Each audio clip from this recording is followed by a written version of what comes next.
This is the Haas EC1600 Horizontal Machining Center. Give you a bit of an overview here.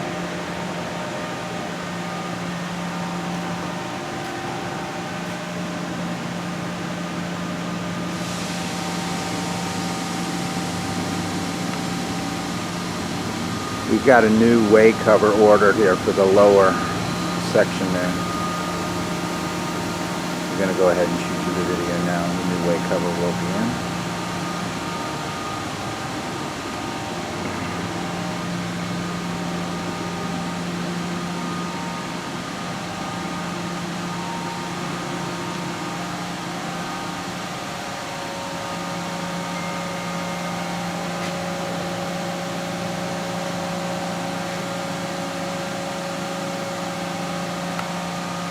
Alright, we've got power on it. There's a program in it. We're going to go ahead and let it run the program for you.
That's all there is to it. Runs great, sounds great. We'll have a new lower way cover on it and it'll be ready to go. Very nice machine.